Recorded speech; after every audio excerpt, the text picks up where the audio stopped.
ist der scheiß Wahlkampf vorbei. Die Wahlveranstaltungen und die Fernsehduelle sind mir voll am Arsch gegangen.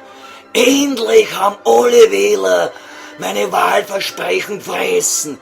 Sprich, alle politischen Gegner haben im Beidel 0 Sitze im Parlament. Ich hab die total absolute Mehrheit. Und schon nächste Woche werde ich angelobt zum Regierungschef. Komisch. Als Bauer wollte ich eigentlich Kanalrammer werden, nie Kanzler.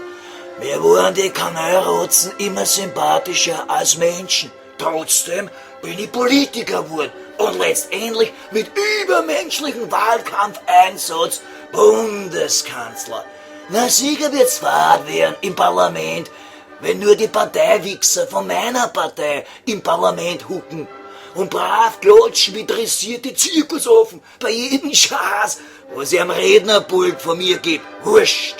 Als Regierungschef muss man die stinkfaden Parlamentspredigten glaubwürdig overratschen, ohne dran zu glauben.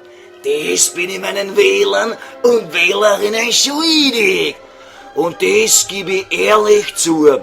Am meisten freue ich mich auf die Öffentlichkeitsarbeit nach der Parlamentshocken, sprich auf die gratis Fress- und Saufgelage in die Nobellokale und selbstverfreulich auf die kostenlosen Edelhörner in den Nachtclubs. Ha, ist wieder Spaß. Im sauteuren Sektpult planschen, während unter Wasser 3 Blasengel mit Kanzlergurken zungenflink beglücken. Ich hab jetzt schon einen Batzensteifen. Eins weiß ich, nächste Woche, nach der Angelobung, lass ich mich sofort mit der Kanzlerlimousine ins nächstbeste Puff chauffieren. Ich bin schon total fickrig. Wichsen will und kann ich nicht mehr. Ich hab schon so viele Blasen auf beide Bratzen. Und mein Eiersackel wird Tag für Tag blader. Jetzt ist schon so dick wie eine reife Honigmelone. Und ich hab die Angst, dass mir der Gabelsack platzt. Ich steh dann da im Parlament vor meine Parteiwichser, wenn ein Schriller ein Nuch zu einer redet und nicht ein Regierungschef mit einer tiefen Staatsmannstimme. Und auch meine Wähler und Wählerinnen waren voll enttäuscht von mir, täten mich nie wieder mehr wählen. Kein Mensch wählt einen Zunftfallpolitiker, der kein Eiersackel hat. Schluss mit der Schwarzmalerei. Ich hasse Panikmache.